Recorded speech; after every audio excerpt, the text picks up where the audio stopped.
नमस्कार दोस्तों हमारे पड़ोसी यानी हमारे बगल में जो नेपाल है, आप सभी लोग जानते हैं कि वहां की स्थिति इस समय बहुत ही ज्यादा बुरी हो चुकी है, क्योंकि दोस्तों वहां पे बहुत ही ज्यादा प्रोटेस्ट चल रहे हैं।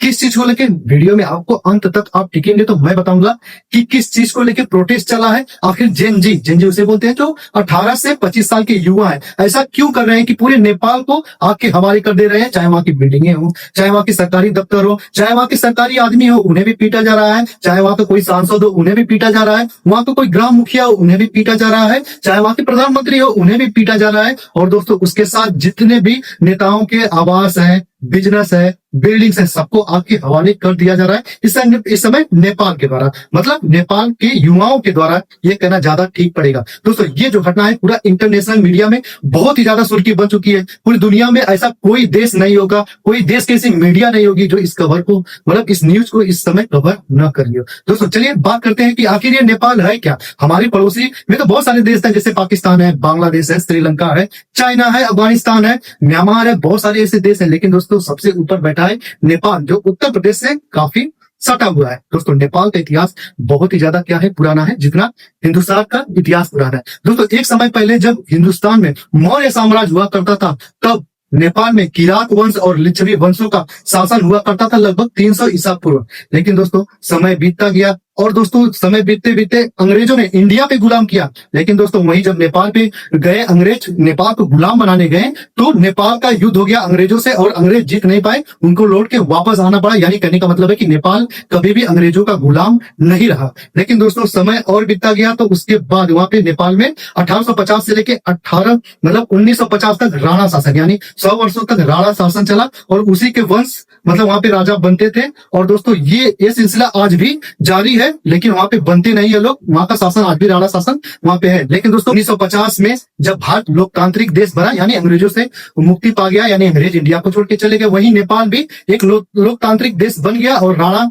शासन को पूरी तरह वहां पे समाप्त माना गया। लेकिन दोस्तों समय बीतता गया, और बहुत सारे नेपाल में राष्ट्रपति आए, प्रधानमंत्री आए, जैसे इंडिया में आते थे। आप तो जानते हैं मैं इंडिया से क्यों तुलना कर रहा हूं, क्योंकि दोस्तों नेपाल का इतिहास इंडिया के इतिहास से बिल्कुल मैच खाता है। क्योंकि जब इंडिया में हिंदू और बौद्ध धर्म यहाँ पे बहुत ही अपनी चरम सीमा पे था, तो नेपाल में भी हिंदू और बौद्ध धर्म अपने चरम सीमा पे है। इंडिया एक हिंदू राष्ट्र होने वाला है, लेकिन नेपाल आज भी एक हिंदू राष्ट्र है। ये आपको दोस्तों मानना पड़ेगा। लेकिन दोस्तों वर्तमान समय में ऐसा क्या है, जो इंडिया बहुत ही अच्छा तरक्की कर रहा है, इंडिया के पास सब कुछ है, एक अस्थायी सरकार है, विपक्ष भी है, सुप्रीम कोर्ट है, हाई कोर्ट है, बहुत सारी चीजें हैं इंडिया के पास, जो अपने जीडीपी को बहुत ही अच्छा ग्रो कर रहे हैं। लेकिन दोस्तों नेपाल सब कुछ इंडिया के जैसा है, लेकिन उसकी राजनीति के कारण वहां की जो इकोनॉमी है पूरी तरह डूब चुकी है, और बच्चों में इतना ज्यादा आक्रोश है कि नेपाल को आग के हवाले कर दिए। चलिए इसका कारण बताते हैं। दोस्तों अभी कुछ समय पहले की बात है, नेपाल की सरकार ने फेसबुक, इंस्टाग्राम, यूट्यूब को अपने देश में पूरी तरह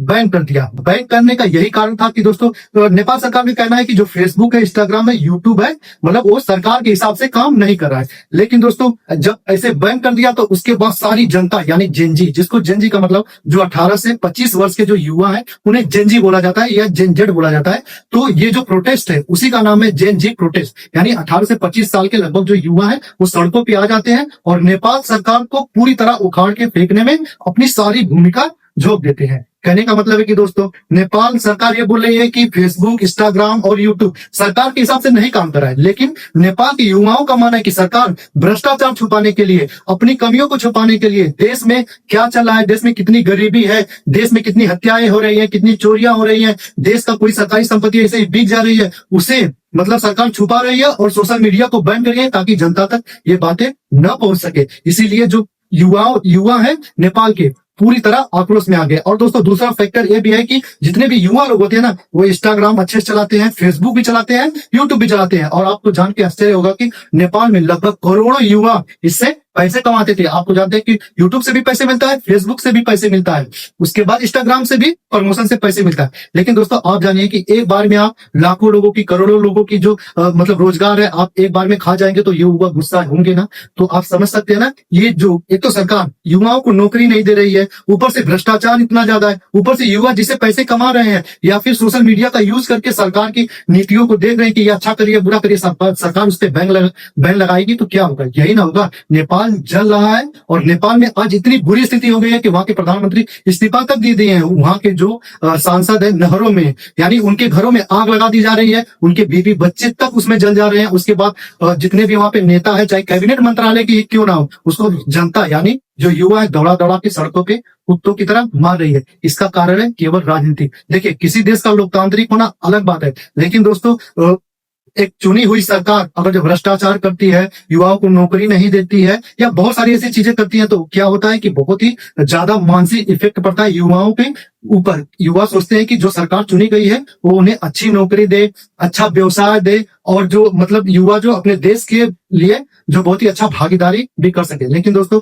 अभी सेना ने वहां पे कमान संभाला हुआ है। उसके बाद दोस्तों वहां की जो राष्ट्रपति है, सुप्रीम कोर्ट के जो रिटायर्ड जज थे, उन्हें प्रधानमंत्री नियुक्त कर दिया। फिलहाल ये मतलब जो हालात है काबू होते हैं कि नहीं, लेकिन दोस्तों ये युवा जो है ये कुछ भी कर सकते हैं और सरकार को ये ध्यान देना चाहिए कि युवाओं के लिए ऐसी नीति बनाए ताकि जो जिससे लोग बेरोजगार ना रहे और जिससे रोजगार हो उसे बैन ना किया जा सके और सरकार की नीतियां जो है पूरी तरह खुली रहे। ठीक है दोस्तों, तो ये है नेपाल का हाल। बहुत लोग बोल रहे हैं कि ऐसा इंडिया में नहीं, इंडिया में ऐसा नहीं होगा। इंडिया बहुत ही डाइवर्स देश है और बहुत लोग इंडिया से जो तुलना कर रहे हैं ना, बहुत ही ज्यादा बेवकूफी कर रहे हैं। अब इंडिया जो दुनिया का सबसे बड़ा लोकतांत्रिक देश है, अब नेपाल में छोटी सी जनसंख्या है, इंडिया में पूरी दुनिया की सबसे बड़ी जनसंख्या, तो इंडिया से तुलना करना उसके लिए बेवकूफी नहीं, बहुत ही ज्यादा बेवकूफी भरी होगी जो भी ऐसा लोग सोच रहे हैं। ठीक है, फिलहाल नेपाल के बारे में आपकी क्या राय है तो कमेंट सेक्शन खुला है, तो कमेंट सेक्शन में जाकर नेपाल के बारे में आप बहुत ही अच्छे से बता सकते हैं। तो दोस्तों वीडियो देखने के लिए धन्यवाद।